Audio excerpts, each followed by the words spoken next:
तो घर पे कभी नहीं बैठूंगी, क्योंकि मेरे को पता चला है कि हम लोग सीखेंगे तभी तो आगे बढ़ेंगे। एक को देखकर दूसरा गया, दूसरा देखकर तीसरा, तीसरा से चौथा, वैसे ही बढ़ता गया। से बढ़ने के कारण ना हम लोग भी गए तो थोड़ा बहुत और जानकारी मिली कि जैसे स्कूल में मिली है।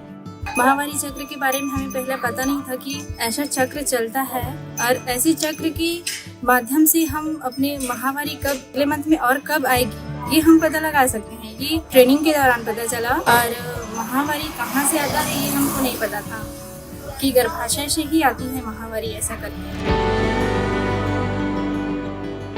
WaterAid India, in support with United Nations Population Fund, embarked on a 2-year project to address menstrual health and hygiene among adolescent girls in 4 locations. So Gaya in Bihar, Dindori in Madhya Pradesh, Kanker in Chhattisgarh, and Hyderabad slums in Telangana. It addressed menstrual health and hygiene taking 2 approaches. One was the informed product choice approach, and the second one being the community managed, community owned menstrual waste management solutions. So we started this firstly by gathering evidence on knowledge and practices related to menstrual hygiene, menstrual product use, as well as disposal practices in all of our 4 locations. Our informed product choice intervention looked at introducing girls to different kinds of menstrual hygiene products that are available in the Indian market. It's an approach that highlights the advantages and challenges of each product categories, discusses their relevance in socio-economic context that the girls live in, and presents mixed use of products as a way to enhance hygienic use of menstrual products and practice safe menstruation. We wanted to reach girls out of school as well as in schools, so reaching girls in communities as well.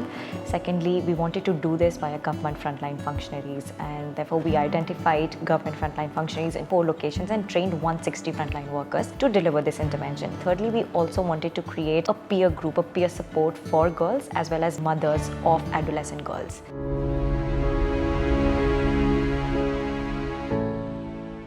First session हमारे लिए बहुत difficult रहा, क्योंकि हमने उसमें पूरा माहवारी क्या होती है, कौन से एज से स्टार्ट होता है, क्यों होता है, physical changes, emotional changes, social changes जो होते हैं, इसके बारे में हमने एक बॉडी मैपिंग की, इसके माध्यम से बताया।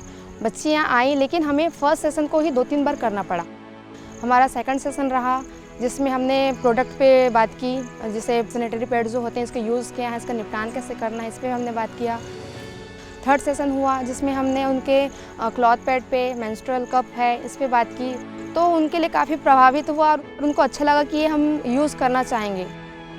फिर हमने क्लॉथ पैड पे बात की, तो बच्चियाँ क्लॉथ पैड इजी यूज़ करने के लिए रेडी हो गई। क्लॉथ पैड मेकिंग कैसे करना है ये हमने उस पर बात की। देन फोर्थ सेशन में हमने बात किया हाइजीन और हेल्थ के ऊपर, उनको न्यूट्रिशन कैसे लेना है, कैसे स्वच्छता रखनी है, तो चारों सेशन हमने ये कंटिन्यू उनको लिया। हमारा जो एमएसएम किट था उसके सैनिटरी पैड को छोड़कर बाकी जितने भी हमारे रीयूजेबल प्रोडक्ट थे, कपड़े के पैड और मेंस्ट्रुअल कप, वो सारे के सारे सरप्राइजिंग थे।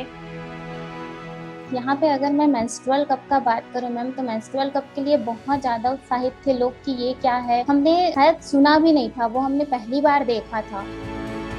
जब किट को देखा गया तब होता है ना कि जैसे नहीं हम अगले सत्र में जाएंगे, इसके अगले सत्र में हम जाएंगे तो हमको कुछ नया सीखने को मिलेगा। तो किट हमारे लिए बहुत ज़्यादा ही प्रभावशाली रहा हमारे ट्रेनिंग को सक्सेस करने के लिए।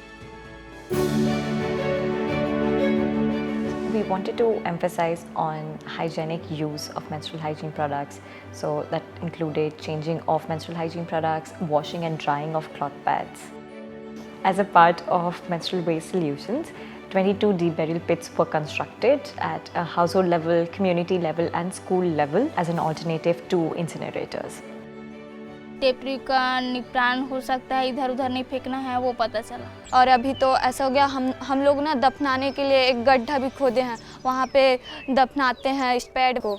चुनौतियाँ तो बहुत आई, जैसे कि इन लोग हर महीने सेशन करने के लिए नहीं आती थी, तो फिर मैं उनके पेरेंट्स से मिली जाके, फिर पेरेंट्स को समझाए कि मैं उनके स्वच्छता के बारे में ही बता रही हूँ, उनके शारीरिक कुछ बदलाव होते हैं उनके बारे में बता रही हूँ, तो पेरेंट्स में बदलाव आया कुछ तो, और उन लोग हर महीने भेजती गई।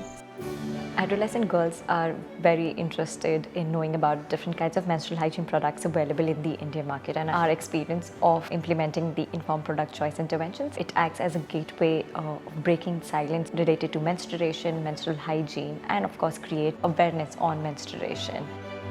कैलेंडर में इन लोग माहवारी चक्र के बारे में जानकर उन लोग अपना टिक लगाना शुरू कर दिए कि माहवारी 28 और 35 दिन के भीतर जो माहवारी आता है वो एक सामान्य माहवारी है।